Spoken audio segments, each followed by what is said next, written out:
everyone. Um, uh, I think most of you saw my little visual aid, um, which is Little Nipper, as he was named, and he was looking into this old Victrola horn on the label of um, of Victor Records for many years. And sorry about my phone beeping. I just took it off the hook so we won't be interrupted. It will stop in a second. Um, Book? uh, this is a morning of technical challenges. And I guess I will, as soon as the phone stops beeping, I will start. There it goes. And I will. Why don't I read the poem? I think it's time for a poem. Gee, we're okay. So this is James Merrill, The Victor Dog, for Elizabeth Bishop. Bix to Buxtehude to Boulez. The little white dog on the Victor label listens long and able. It's all in a day's work, whatever plays.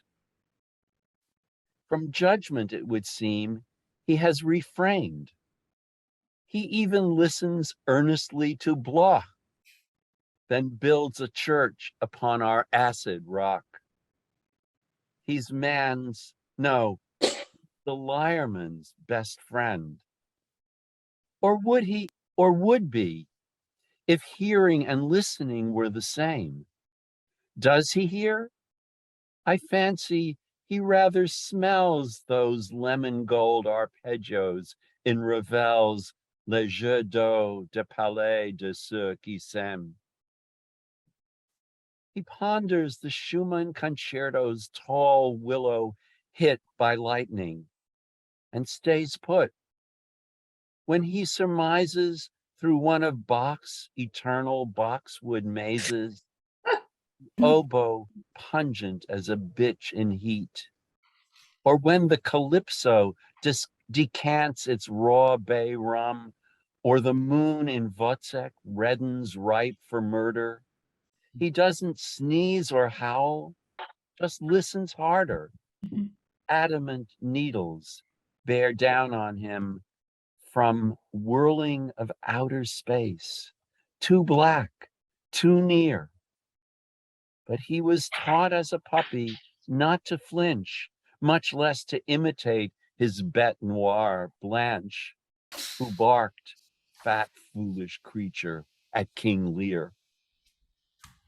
Still others fought in the road's filth over Jezebel, slavered on hearths of horned and pelted barons. His forebears lacked, to say the least, forbearance. Can nature change in him? Nothing's impossible. The last chord fades. The night is cold and fine. His master's voice rasps through the groove's bare groves. Obediently, in silence like the graves, he sleeps there on the still warm gramophone. Only to dream he is at the premiere of a Handel opera long thought lost, Il Cane Minore. Its allegorical subject is his story. A little dog revolving round a spindle gives rise to harmonies beyond belief. A cast of stars. Is there in Victor's heart no honey for the vanquished? Art is art. The life it asks of us is a dog's life.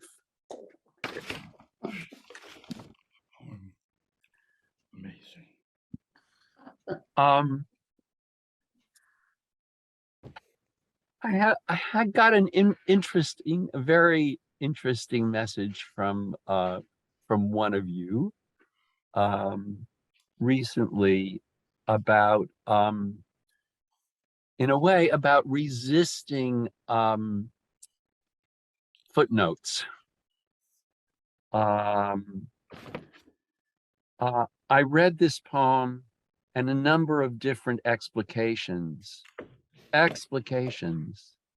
and guess what? The explications are fun and interesting, but for me, not as much fun as just reading the poem itself, whether I understand the allusions or not. He's a very smart, intelligent, savvy, creative, um, masterful poet. He can also write just a damned alluring poem. So, um, I guess one, one question that I have is it's a poem that's kind of made up of of allusions, and made up allusions. And um, how do we deal with that? I mean, do do we need the footnotes to really appreciate this poem, or or in what way can we get the poem um, without the illusions, without the allusions? I should be clear. Well, Yehudi. yeah, it would depend on the level at which you want to receive the poem. There are different levels, of course. You can read it just without understanding all the allusions, and you can then deepen your understanding as you learn of what he's alluding to. I think it's just a matter of the process. But the poem is marvelous just to read through and not understand, except there's some things that are really remarkably direct. At the ending, for example, suddenly it grows into a very serious and rather grim conclusion, and that the dog's life, art is art. Those are things which you don't need any footnotes for. Well, exactly, exactly. Um, and and uh, and the artistry, I, I, it's I suppose to some readers, it's almost like reading a poem in a foreign language, the language of classical music. I read those names as standing for variety, and I appreciate their varied sounds. Yeah, uh, it is a poem. It seems to me it's a poem that has wonderful sounds and certainly a variety of names. And I don't know, Ted, do you want to say anything about sort of dealing with allusions and reading a poem that's obviously full of allusions, and yet it's a poem? And do we need the footnotes? Well, I will come clean. I'm the writer of that message. Sorry I'm to I'm in the MFA program at Warren Wilson, and one of my poets this semester is James Merrill.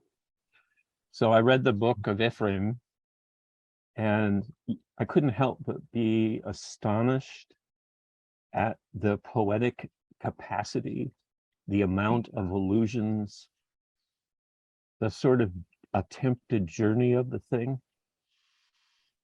And I ended up feeling that it was so self-referential that it didn't move my heart and it didn't move my spirit. That's a very personal comment, and I know this is not true for everyone.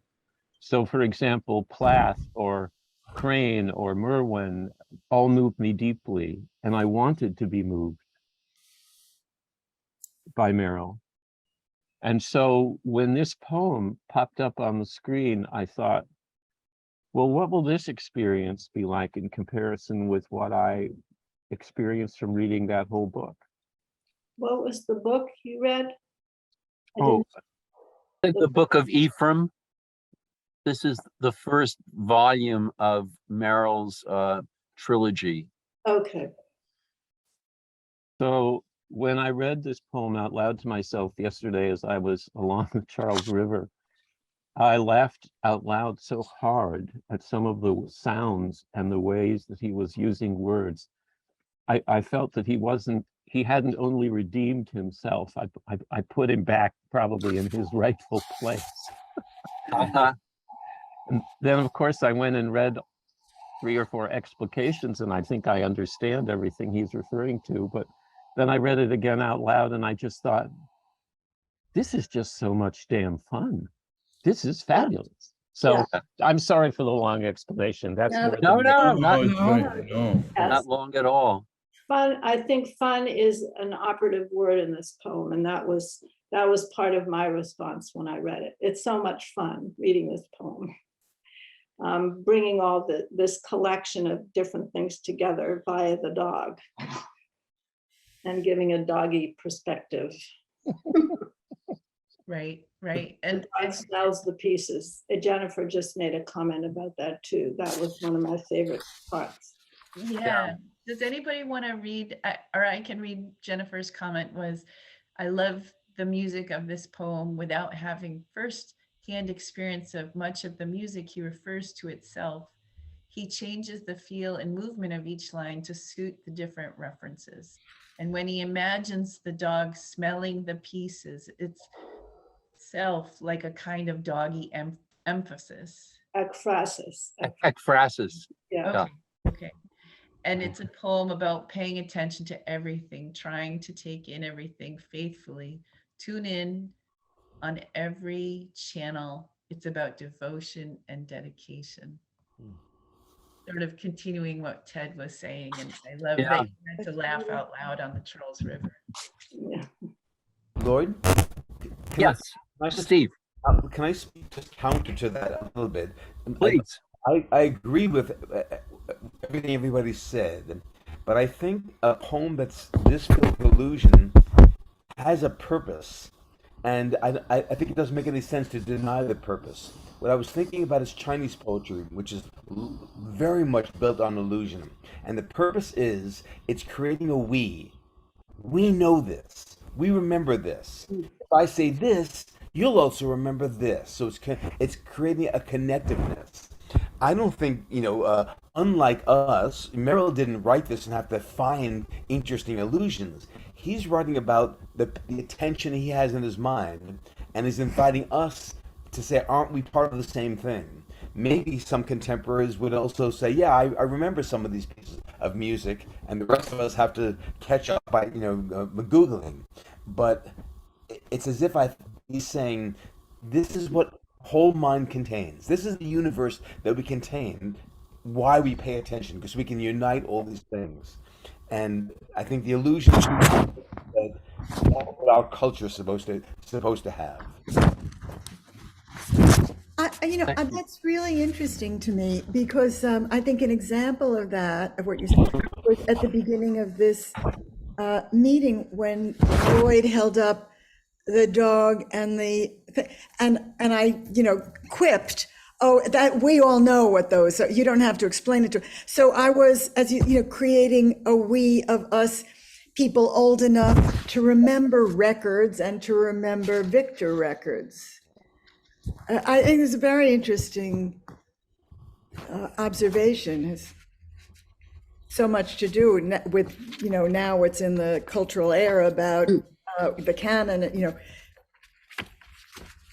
Well, I mean, but yeah, who's the we, I guess, is yeah. I mean, this is a poem that was written in the late 60s. And in a way, it now needs as many footnotes as John Donne. Yep. That our culture has changed so much that yeah, it's sort of shocking. It's not just Bix and Buxtehude, but it's records that certainly some of my students really don't know what a record is. And they in a year or so, in a few months, will they remember CDs? Yeah. my grandson points to when he's being read Goodnight Moon. Do you remember the little black landline on the bedside table? He points to it and says, Nana, about a landline. Yeah.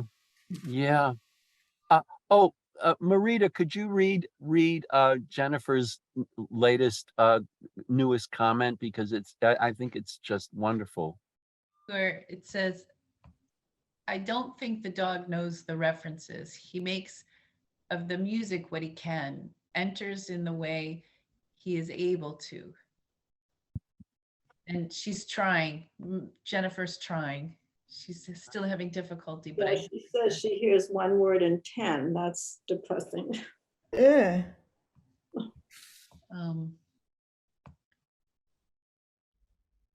Anyway,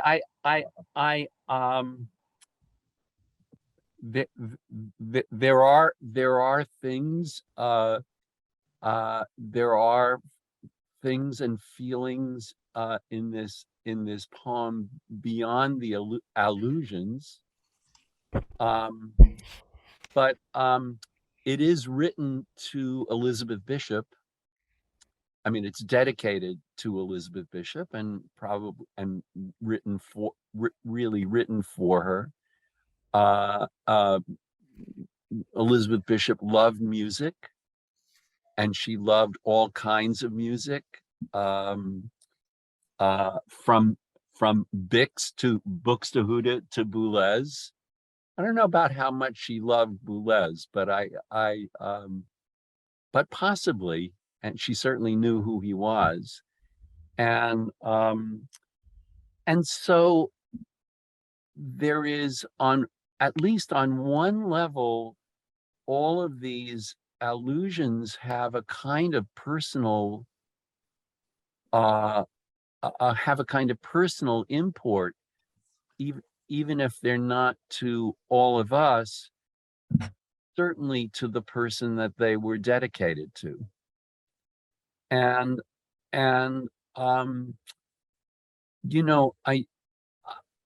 I do want to say that, when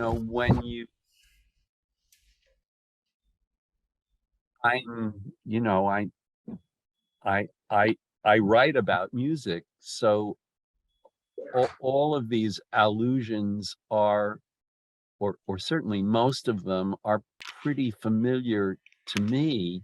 All of the musical allusions are pretty familiar to me. And some of them really, there really is an emotional undercurrent to some of them. And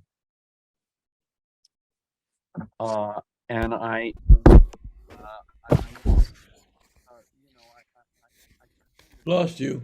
Oh, Lloyd, we lost you. don't know. Okay, There you are. You're back. You're back. You know what? I wonder if the weather is having any effect on the winds with our connection. Yeah.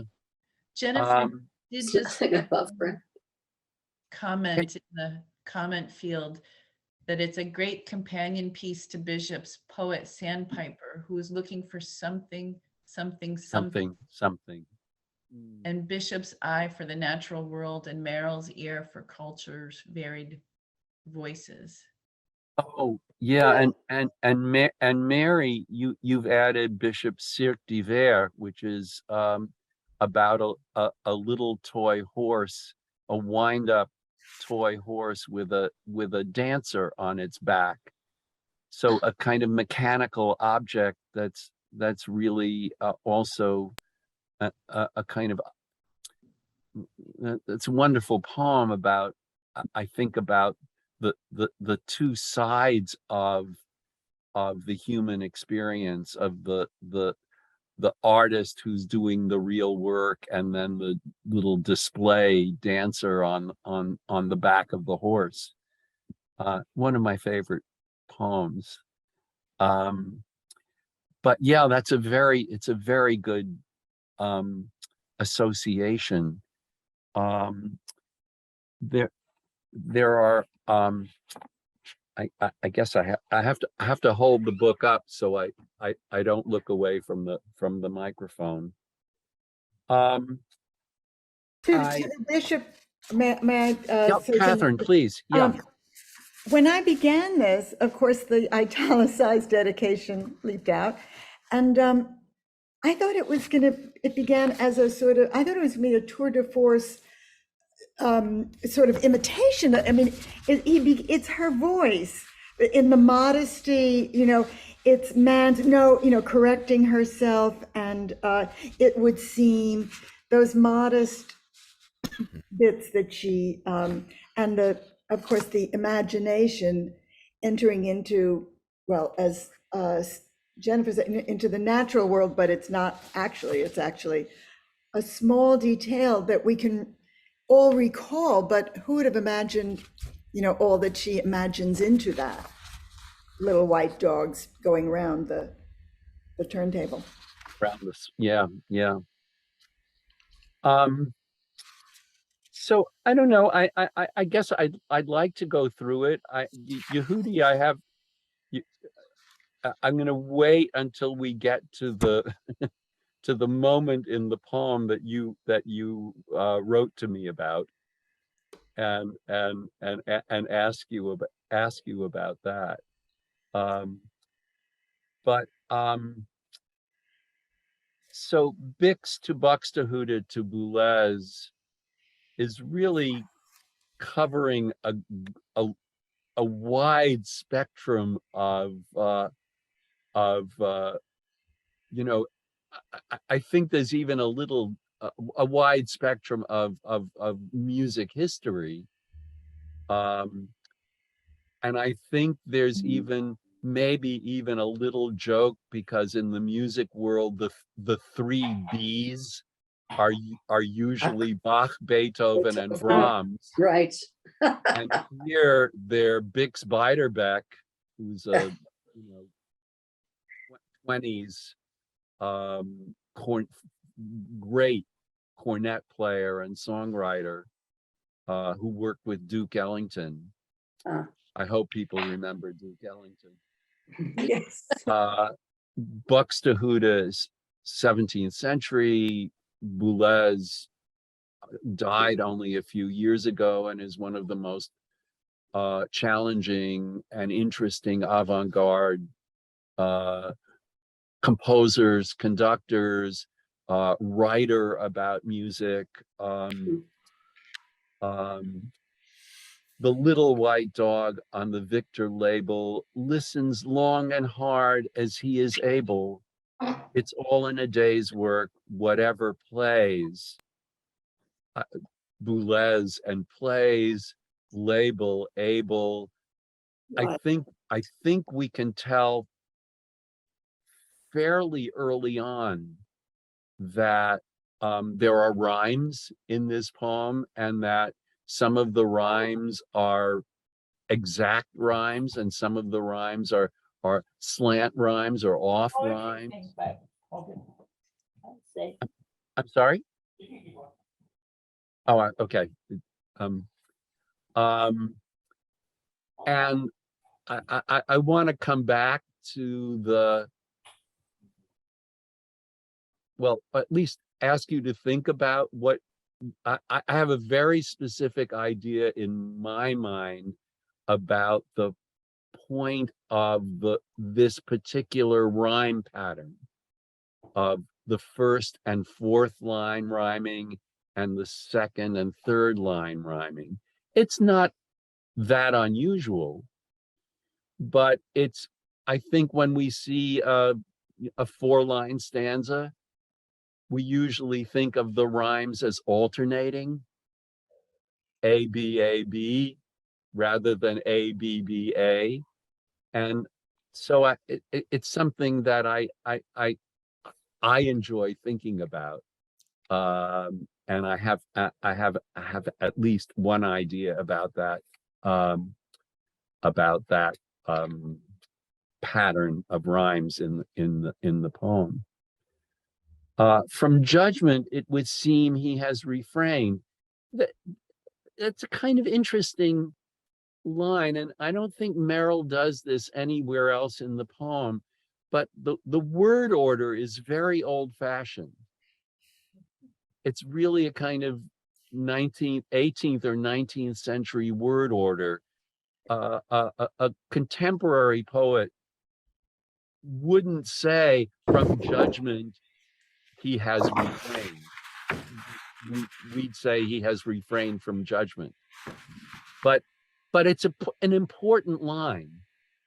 And judgment, that is making some kind of judgment about the music, making some sort of evaluation of the music. The important thing is that the dog has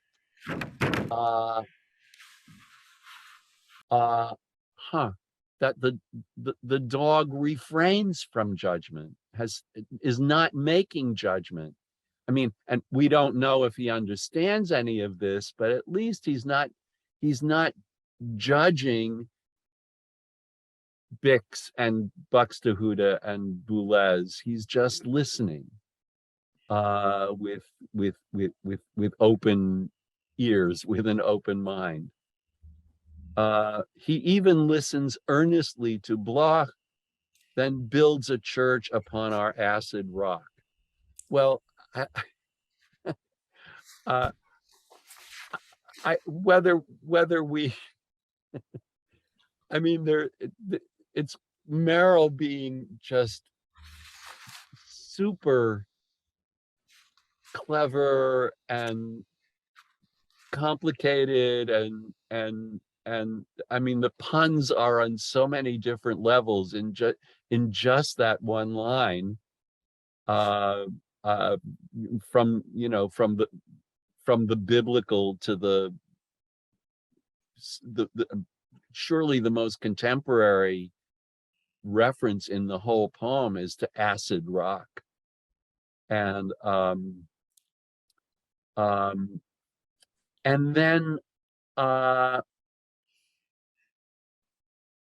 the last line of that stanza, that's the line that I really think is important to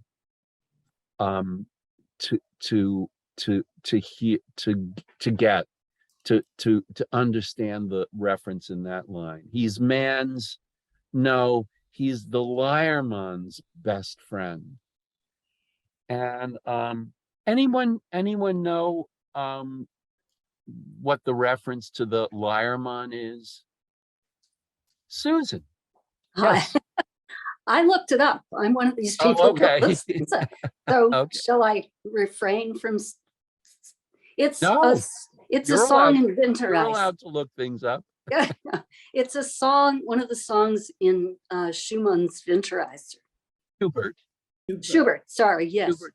And not just one of the songs, but the last song. Ah, okay. But I have another thing. Isn't Bloch's first name Ernest? Yes. Okay, so that's another pun in there. Yes, Ernest. Yes, you're quite right. Listens earnestly to to Ernest, right, Yes. okay. Oh, Yes, yes. thank you. Yeah. There are a couple more coming. So, uh, did you find I- out anything about the Lyreman? I've listened to it many times, but I'd have to go back and I can't remember. I also looked it But- up.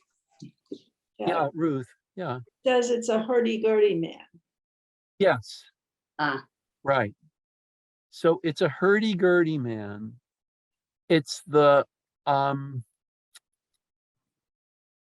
does anyone know about, my guess is that Susan and Yehudi know Der Lyreman. right, Of course. And do you want to say something about that song? Well, it ends the song cycle and it is heartbreaking. The lonely hurdy-gurdy man who is the strange, forlorn figure whose plate is always empty, and he's accompanied by a howling dog, and the poet, in his despair, asks the hurdy-gurdy man if he would at least take up his songs. And the music is so forlorn and spare. And when the singer does it well, it's done with the voice that's almost devoid of any color. And so it's a very poignant thing. And that, of course, for us as musicians, really hit about the little dog. Also, It yeah. first seemed too clever, but then as I read the rest of the poem, I understood that Merrill was going deeper than being fun. Yeah, I think that reference to the Lyreman early in the poem is a presage of where the thing is going to go. And and the Lyreman in the end of Winterreise is about Schubert. It's not some kind of objective philosophical notion. It's Schubert himself. yeah. well, And it's the artist yes, singing for, singing for pennies, which are a few and far between on his collection plate. And he's standing out on the street, and vicious dogs are snarling at him, and he's freezing. I really encourage everyone to, go online, look up Schubert's Der Lyreman and listen to it. It's really one of the great vocal pieces in the history of music. and I think it's essential to read the poem too. Yeah. It's really a statement of hopelessness. And Yeah. it's so incredibly tragic. And Schubert asks, or the poet in the poem, the poem isn't written by Schubert, but the poet in the poem asks if he can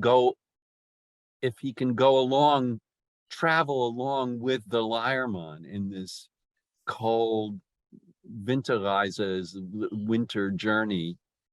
And in this, can he suffer the cold and ice and snow and sleet along with the Lyreman? Could the hurdy-gurdy man play his song?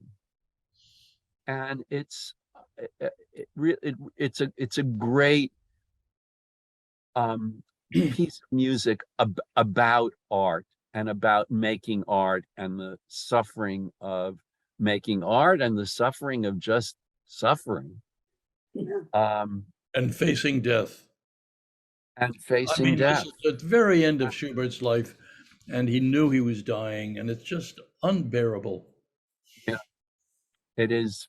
And it's really just overwhelming.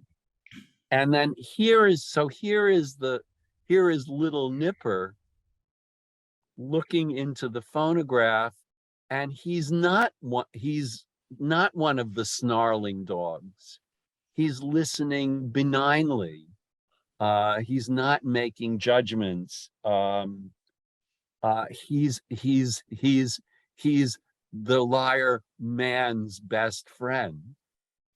And in that way, he is very different from the nasty, mean, snarling dogs in the song, in the Schubert song. So I think that's really a it deepens the poem to get that reference, so that it's not just a play on man's best friend, but there kind of levels of feeling and reference in that are really very, very deep and very moving if you get it. And I mean, if you understand the allusion. And I think in this case you kind of have to. I think there are lots of other places in the poem where it's so playful and so witty and so clever and so full of poetic um, um, magic, um, that you really don't need to know a whole lot more than what's already there. But there are some places, and this seems to be one of them. We're losing you. Oh, Lloyd, I think your microphone is covered. We can't hear you. Oh, Now we, am I? Now No. we can. I'm sorry. It's my book is heavy, and I'm looking down, so I guess I'm looking away from the microphone. But can you hear me now? Yes. So anyway, just to sum up what I was trying to say was that I think there are allusions in this poem that you don't really, you can see the playfulness, you can get the playfulness. All you have to do is listen. But this one, I think the reference is really important and indicates the sort of undercurrent of a very deep feeling in this poem.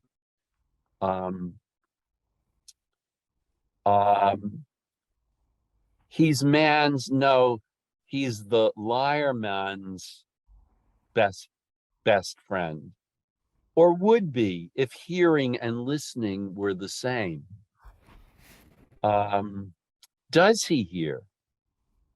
I fancy, and then this is just, I think this is just such a marvelous, playful, you know, the word synesthesia. I think we may have talked about it in previous discussions. It's the mixing up of the senses, and it's something that was really happening a lot around the turn of the century, maybe even just before the turn of the century, certainly after the turn of the century, where especially French poets were smelling color or hearing color, rather than just looking at it. I fancy, does he hear? I fancy he rather smells those lemon gold arpeggios in Ravel's Le Jeu d'eau du Palais de ceux qui s'aiment. Smells and Ravel's is one of my favorite rhymes in the poem. It's a very exact rhyme. And can someone besides me, who had to look it up, translate the French? It's a piano piece by Ravel. Le jet d'eau. It's the fountain The fountains. Yeah. of the du palais, of the palace of the lovers. Some, Of some those who love one another. Yeah. those who love one another. Thank you. Yeah. He ponders. He's being very music critic writing in this next in this next stanza. He ponders the Schumann concertos, tall willow hit by lightning. I mean, I can imagine I can imagine someone reviewing a concert and in which the Schumann piano concerto is I'm sorry well, we don't know which Schumann concerto. I assume it's the piano concerto.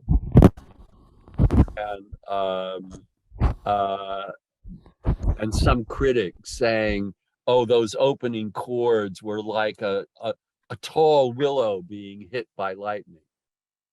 Uh, um, uh, when he surmises through one of Bach's eternal boxwood mazes, I just, you know, the puns are just are just delicious, and maybe you don't have to know a whole lot about Bach to hear Bach and Bach and boxwood and mazes to know that that music is very intricate and convoluted. The oboe pungent as a bitch in heat. That's kind of shocking. In this very sort of elegant literary context, and Merrill just has to get every kind of doggy reference he can into the. I just wanted to say it's just also so shocking in the context of Bach. It does not seem like a very right typical association with right yeah. If you were a music critic saying that about Bach, you would get a lot of letters complaining.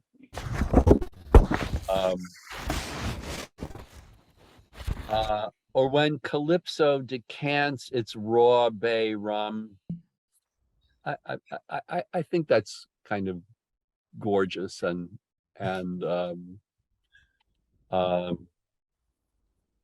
playful and sensuous. Or the moon in Wozzeck reddens ripe for murder. Well, I think you don't even have to know the opera to, you know, that reference kind of explains itself. Don't you think? You don't really need to look that up. He doesn't sneeze or howl, just listens harder. I love murder and harder as a kind of rhyme. Adamant needles bear down on him from whirling of outer space, too black, too near. So adamant needles. That's the phonograph. The phonograph needle, right? Yeah, the diamond needle. Right. That was the best kind of needle to put on to play records with. Get a sapphire needle, which was cheaper, or you could just get a metal needle. On the old wind-up phonographs, the cheapest needles were cactus needles. Oh my goodness. And you could get 100 needles in a little 100 cactus needles in a little packet for 10 cents. And of course you had to change the needle every time you played it because it would just wear But out. didn't that destroy the groove of the record? Yes. Yeah, they almost all they all did. And this is a thing of mine that there's actually, if you could listen to one of those old records brand new on modern equipment, you would actually hear more than you would on an LP or a CD. That the quality of the recording, even early in the 20th century, was really great, but the quality of the playback was, you know, you played a record once and you essentially ruined it, because the equipment wasn't up to the technical level of the creating of the sound. Anyway, that's a little hobby horse of mine. Suddenly we're getting into outer space, so that the black record spinning around is somehow taking us out of our homes, out of the place where we're listening to the record, and it's whirling us into outer space, and that isn't going to be abandoned. Merrill is going to do something with that shortly. Outer space, too black, too near. But he was taught as a puppy not to flinch. So here he is. He's in some way, I was going to say the ideal listener, and in some way not, because he's listening without responding, without judging, which is kind of good, but without judgment, which is maybe more limited.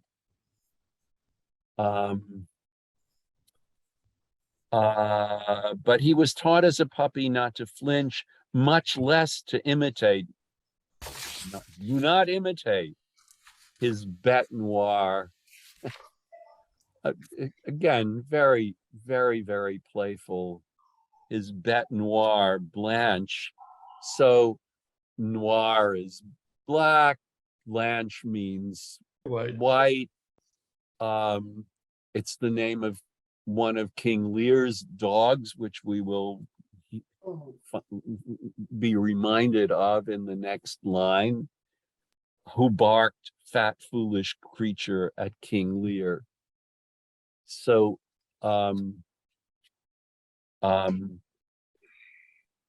still others. I don't know. Anyone have anything more to add about that? Lloyd, Just Susan, yeah. I was very struck by how suddenly the tempo of the poem picks up because of not having a lot of periods from does he hear. I fancy rather he smells, he ponders, hit by lightning, stays put when he surmises, and it's as if the whirling of the needle coming closer and closer to him is the little dog in that black space. Is mirrored in the tempo of the sentence structure. It's certainly the stanzas run excuse me, run into each other more. I think you're right that really the speed is really picking up, and that maybe this is the moment to ask you,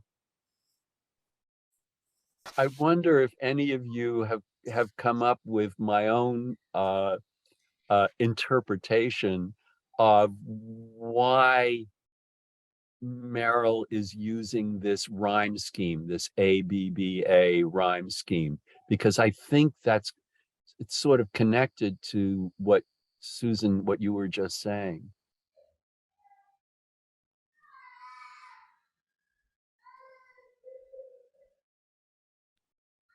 Oh, great thoughts. No great thoughts.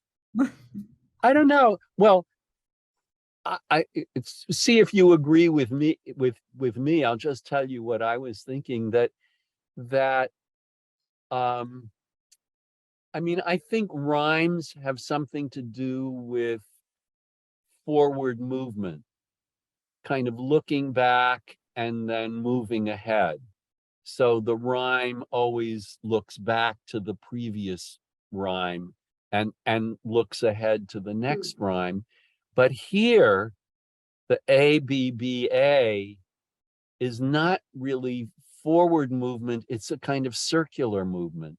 Oh, So I think in a way, if you're writing a poem about records and records spinning around, Nice. that ABBA is the perfect form for that, is the right form for that starting place and then moving to a new place and then coming back to where you started.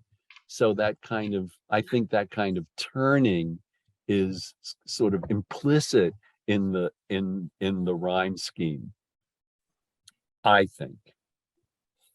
Um, um,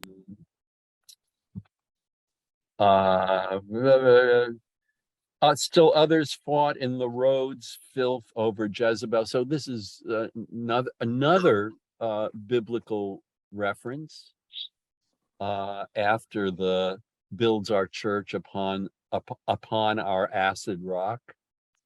And the reference to Jezebel kind of being torn apart by dogs,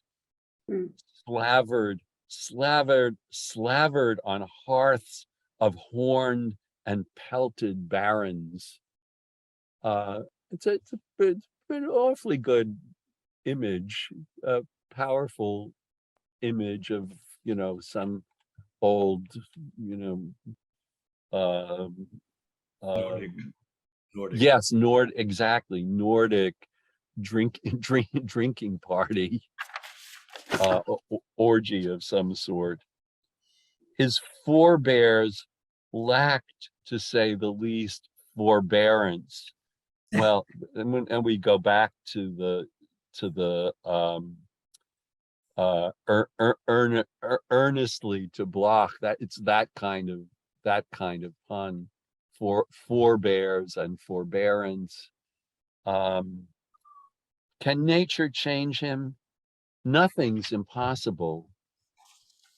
So even Merrill holds out some hope for the victor dog, that that maybe someday he will be able to actually hear and enjoy and make you know, have some kind of personal response to what he's listening to. Yeah. I think this might be speaking to somebody like me, who Yeah. at best gets 1/10 of these references or allusions, but he's telling me a bit, okay, you're now a Philistine, but listen to my poem, have fun. You may eventually get to the point where you can understand these things and enjoy them. Yeah, I love that. That's that's right. That's absolutely right. The last chord fades. The night is cold and fine. His master's voice, and of course that was the slogan for the victor dog. It's HMV. We might some of us might still remember the HMV record store in Harvard Square, and that HMV stands for His Master's Voice, because that was the slogan for RCA Victor and Victor Records. His master's voice rasps through the grooves, bare groves, groves. And then to grave. Obediently, in silence like the graves, grooves, groves, graves, he sleeps there on the still warm gramophone, only to dream. And this is Merrill imagining the Victor dog, the little dog, dreaming of what he's dreaming. So now he is at the premiere of a Handel opera, long thought lost, Il Cane Minore. So, Yehudi, you have some connection to Il Cane Minore. Yeah, not related to, not anywhere in the class of, or the gravity of Merrill's utterance. Around 1990, I was asked by Ray Jackadoff, who was a fine clarinetist and a colleague at Brandeis, to write a piece for his group. And this group was called No Dogs Allowed. That was the name of the ensemble. It was 2 clarinets and a bassoon, good players. And I wrote a piece. And because of, I knew the title, and of course I knew the logo from Victor, I called my piece Il Cane Minore, the little dog. And it's a divertimento. It's not a very serious piece, and it's hardly deathless, and it has some virtuosic virtues. And as I said, I think see now you're echoing Merrill. Oh, really? Virtuosic virtues. Oh, I didn't think of that, but that's, yes. And as I as I said in my piece, I thought the little dog had some moments. He may have found a few inviting, what did I say, hydrants.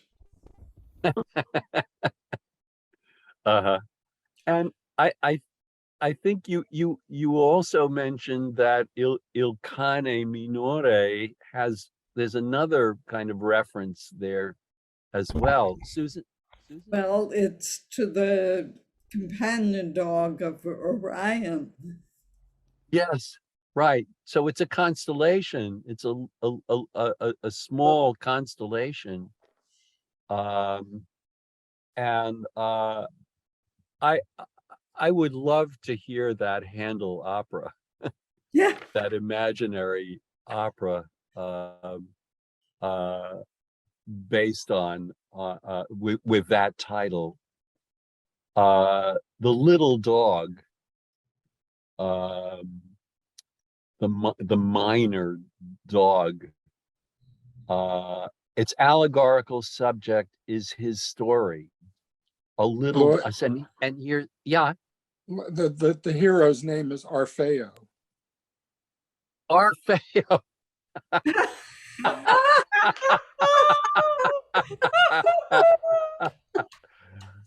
Very good. Very good. I would also say that the empty grooves, the groves, that's the sound after the piece played, where you would just hear the needle go round. Exactly. And round, Oh, and exactly. Round. And right. Oh, good. It's a Thank very you. evocative sound. Yeah. Which also, of course, is ka-tunk, ka-tunk, ka-tunk. Yeah. Yeah. Thank you for that. That hadn't occurred to me before. But Lloyd, yes. That line that we passed over quite quickly, it seems to me absolutely critical in changing the tone of the poem and really, really beginning to lock it up. Yeah. The last chord fades. The last chord fades. The Yes. night is cold and fine. I mean, that is really a lockup. Yeah. It's extraordinary. I don't know what the meaning of the word fine in that sentence is. You know, I don't know what that means, but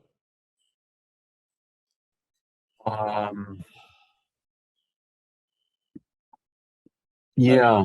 he likes his alliteration. I mean, fades and fine and Right. gramophone, but it's still, everything has meaning. It's not just for the sake of alliteration, obviously. So what does it mean? What could it mean? Or why is it there? I just want to point out that it brings us back to the Schubert, or at least for me. Right. Yeah. It's not howling winds as in the Schubert, but something. It's okay. It's pleasant. It means that pleasant. I see. It's okay. The night is cold and fine. And fine. His master's voice rasps through the grooves, bare groves. Yeah, Jim, I think that's really very important what you said about the record coming to an end. Did you think that? Obediently in silence like the graves. So it's really Back to death. Yeah. Everything is, yes, you're quite right. Everything is really coming to an end. Obediently in silence like the graves, he sleeps there on the still warm gramophone. Well, I mean, if it's a real gramophone, it didn't have any heat. It wasn't electrically connected. It was just a wind up. So still warm has other meanings to it. That is, it's kind of warm from what has just, you're warm, the listener is warm, the music is still warm in one's mind. He sleeps there on the still warm gramophone, only to dream. And then he has this, Merrill imagines him dreaming about this long lost Handel opera. I suppose if you have Bach in a poem, you have to have Handel also, because they were the two great contemporaries. I don't know, Handel. It may be too much of a stretch to think of Handel as being the thing that you wind up on an old Victrola, but I'm not even going to suggest that. Too late. Too late, yeah. Its allegorical subject, his story. A little dog revolving round a spindle gives rise to harmonies beyond belief. A cast of stars. And I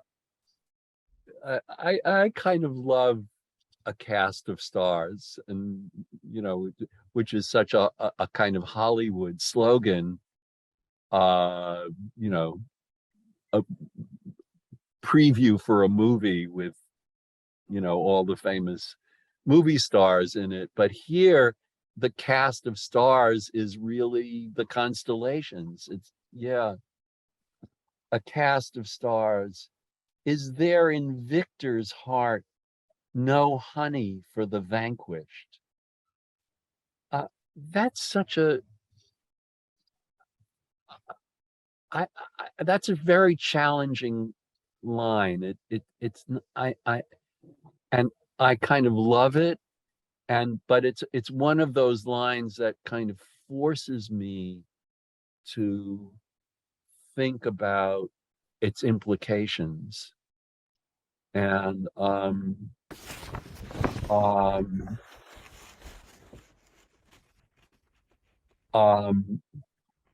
it pulls us right back to that first stanza. Hi, since you haven't left yet, Will you go to Monty's and bring me a turkey avocado club sandwich? Thank you. Bye.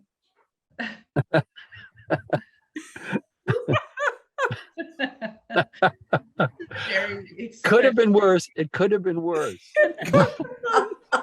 You know, Lloyd, that our Zoom meeting is really like a Ouija board. We're trying to channel Merrill through his poem, Well, and all the voices sort of keep going in and out. I was just going to say that certainly- he just showed up to join this meeting, and Right, that's right. how he did it. It's certainly true of today's meeting. Yeah. Is there in Victor's, let's just finish up the poem and let Marita go, because she's very kindly zooming from her house. That was a good one. Is there in Victor's heart? So Victor, I have to mention this, and I have no idea whether this was at all part of Merrill's intention or what was on his mind, but when he wrote this poem, Elizabeth Bishop's most famous poem was called The Fish, and it ends with what was then her most famous line, rainbow, rainbow, rainbow. But just before that, the line is, victory filled up the little boat. And I can't help thinking that Victor is not just RCA Victor, but the hero, the guy who won, the person who won. Victor is there in Victor's heart. It's almost in the Victor's heart. Mhm. No honey for the vanquished. And I mean, there's the dog, and his allegorical opera. Bill, did you have your? You're muted. Yeah, you're yeah, Bill. Sorry, no, I wasn't really trying to get in, although I do have a couple of things to say, but please go on. No, well, please, after you. Oh, well, just in general, I think going all the way back to Stephen's comment about the poem constructing a we, I tended to see it as almost about the impossibility of constructing a we, about a changed relationship to tradition. It made me think of Malraux's notion of the imaginary museum, which we all inhabit. Everybody's bookcase, everybody's stack of records contains such a diversity and heterogeneity that we're overwhelmed by it. But it also means that no two people relate to the tradition in the same way. And this poem bombards us with so many diverse references that we're all but overwhelmed by them, and also made to feel that each of us stands in a peculiarly personal relationship to the tradition, so that in one sense it's more about the disintegration of the possibility of a meaningful we than about the ability to construct it.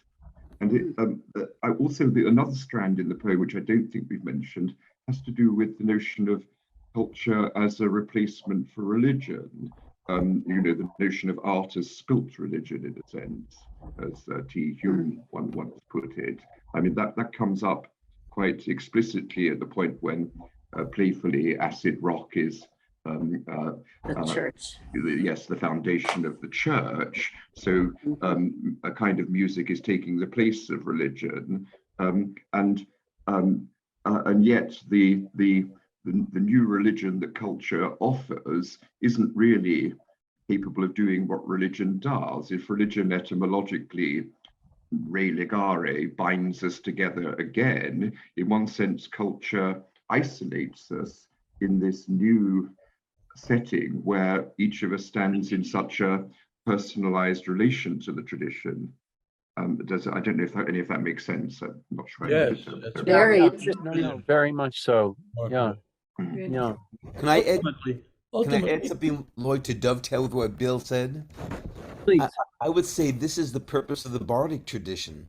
I have a friend who's a griot, and whose father was a griot, and his grandfather was a griot, and the expression they would say is, when a griot dies, it's as if a library burnt down.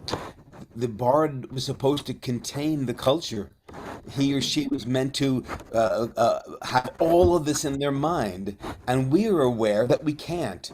So that we desperately trying to again put some of these pieces together to feel like we've not lost our culture. And I would say that's the purpose, Lloyd, of your Saturday sessions. We come here because we are crowdsourcing a larger bardic mind. We're aware that we only have a piece. But when we get it together, we leave here and we feel like Merrill's mind in the poem. Oh, that's right. I'm containing a vaster cloud of the culture. I'm walking away with something that shows me where I am in all this. I can't do it alone, but I can do it with 30 or 20 of our comrades. Yeah, thank you. I hope that's true. Lovely. and ultimately, the poem is about Merrill. The poet is really an autobiographical confession, it seems to me, about Merrill, what he feels about his status, what he feels and hopes for a kind of legacy, a future. Hopes against hope, because it doesn't end with a great bombardment of optimism. Yeah. Art is art.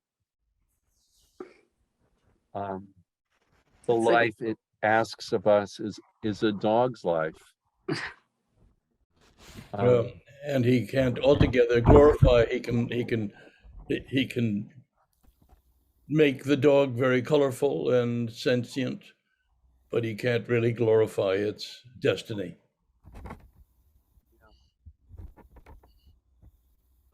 But we feel for that little dog, and we feel for its for the you know, for the allegory that that Merrill imagines dreaming. Stephen, did you have something to add? No. Oh, John, Oh, yeah. I did. Yeah, this is sort of we've passed the image of the whirling of outer space, and I really love that. And I don't want to let it go without saying that in that image, I see the image of the night sky taken with a time-lapse camera, so that when you see the stars spinning around the North Star, and the sky becomes a record. And it contains everything we've been talking about, especially what Stephen has mentioned, that all of our history and knowledge, in some ways, is echoed by the universe.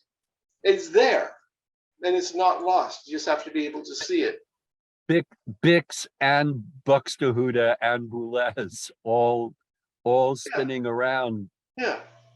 Down here and up there. And the spindle is a kind of like a comet coming down from the sky around which our local record plays. The lightning willow. Yeah. Yeah, that too.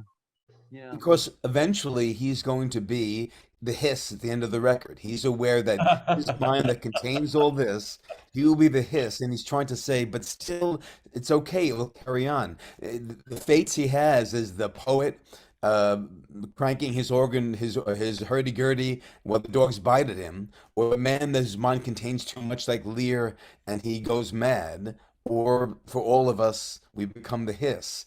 But he's saying, but something about this is still recorded. Somebody will hear it. Maybe there's a dog somewhere that will hear us.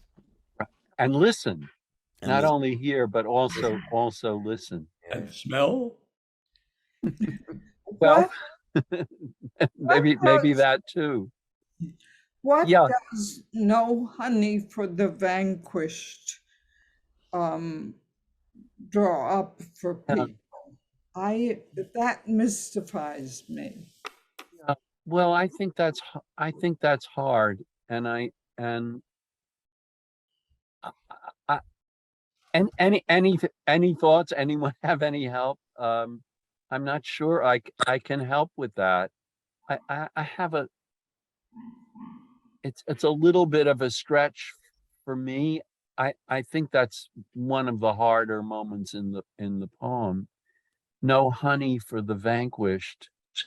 So I think it's part of the Little Nipper's allegory of in the Handel opera, and that he is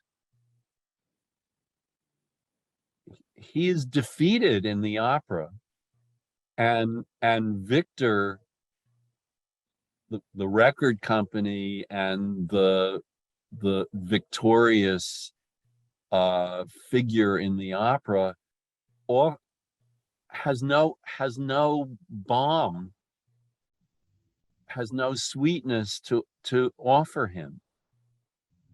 So there are harmonies beyond belief, but he's vanquished. Is there in Victor's heart no honey for the vanquished? So I think in the allegorical opera, he's but I'm it's a stretch. I think it's really hard, but I think it mean for me, what I make of it is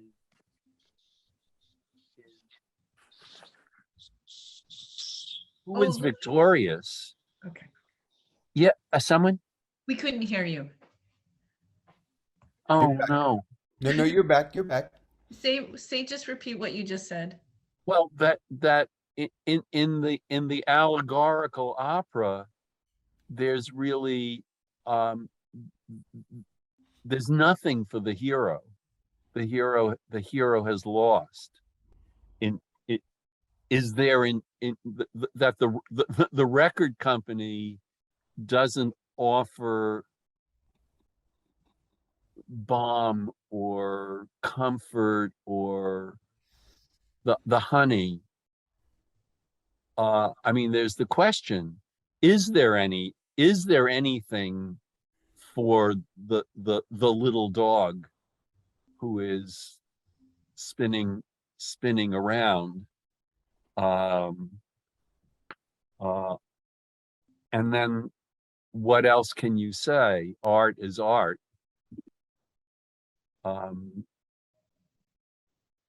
It is what it is. The artist has no choice. Is the little dog the artist? Is every artist like the little dog, spinning around and trying to listen and trying to create? The life it asks of us is a dog's life.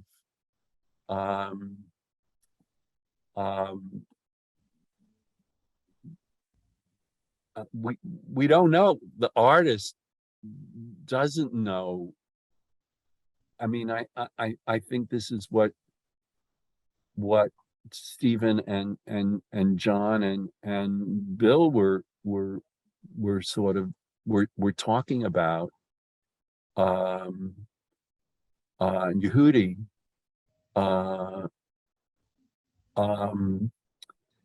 It's not the most optimistic ending, but the artist still works, still dreams, still in a way, still imagines he's he's the center of his universe. But whether there's any, yeah, Susan, yeah. I think it's this dilemma of beauty, the beauty of these harmonies, the beauty of the stars, the beauty, it ends. It all ends. Mm. And that's just the way it works. Lloyd, the other poem that came to mind, a reference, is Frank Bidart's poem for the 20th century. I would say Frank is praising the fact that finally in our century, we can create something that will not be subject to death. The record still exists. The artist disappears, but the record goes on. And I For think a while. for a while, Victor to me is the machine that's going to continue. We are the poor ones, the vanquished, that are going to die. And Victor doesn't have to have any honey for us, but he's hoping. Could there be a little bit of solace that you tell us maybe something I write, something I say, something I've sung will continue afterwards? But he, unlike Frank, is not celebrating the fact that it will go on. He's saying, well, no, but maybe like a dog's life, we just have to accept the scraps that we've been given. Humans fail. We disappear. I I wrote a poem years ago called 78s. That's dedicated to Frank Bidart. And it's about old records and keeping those great artists who are no longer alive, no longer playing, keeping them alive in some way. Mm. I also want to call your attention, we'll wrap up in a minute, and thank you again, Marita, for welcoming us, and in spite of all our technical challenges today. If any of you watch Turner Classic Movies or are interested in old movies, there's a movie that's not exactly a good or certainly not a great movie, but that has something really wonderful in it. And it's a movie called Two Sisters from Boston from the early 40s. And so there are, a bunch of movie stars in the movie, but there's also a great opera star in the movie. And it's the Wagnerian tenor Lauritz Melchior, really one of the great singers, no longer alive, but who made many recordings, and who late in his career actually went to Hollywood and made some movies. And this movie was one of the movies that he made. And in the movie, he's followed around by a little dog, by his pet dog. And you kind of wonder, what is this dog doing in the movie? And there's one scene late in the movie where he is cutting a record. And he's in one of these turn of the century. I mean, the movie takes place at the turn of the century. And he's in one of these old record studios, recording studios, and making a record and singing into a horn. And then when he stops singing, all the musicians rush forward so they can be heard while they're playing their accompaniment. And then the record producer asks Lauritz Melchior if he would like to hear the recording. And he's very dubious. He doesn't like recordings. And they pull out this disc and they put it on one of these old gramophones, and they put the needle on the. Oh, I'm so happy to have them. And I the was very hungry and the dog jumps up on the table, the little, this little dog jumps up on the table and looks into the horn of the gramophone, and someone says, "Look, his master's voice." And it's the punchline of this running gag that you have no idea where it's going throughout the entire movie, and it's worth the whole movie. So if you ever get a chance to see Two Sisters from Boston, it's worth seeing just for this for this gag that they're playing. Thank you so much. Thank you. And again, thank you, Marita, for your hospitality. Yes. Oh, thank you all, and thanks for your patience with the technical difficulties today. I'm so glad you tried it a second time, and Lloyd, thank you so much. It was really fun, and I appreciate all the humor today. So thank you. Thank you. Thank you. And happy New Year to people who. And yes. to you, and to you, and to you. And I just want to reiterate that and it's very sad that Jennifer was having most technical difficulty, because she's the one who suggested doing this poem. And I thought, the minute she said that, I thought that's exactly a poem that we really needed to do. And thank you again for really helping me understand more of this poem than I did before. You always do that, and I'm so grateful for your input and for your company.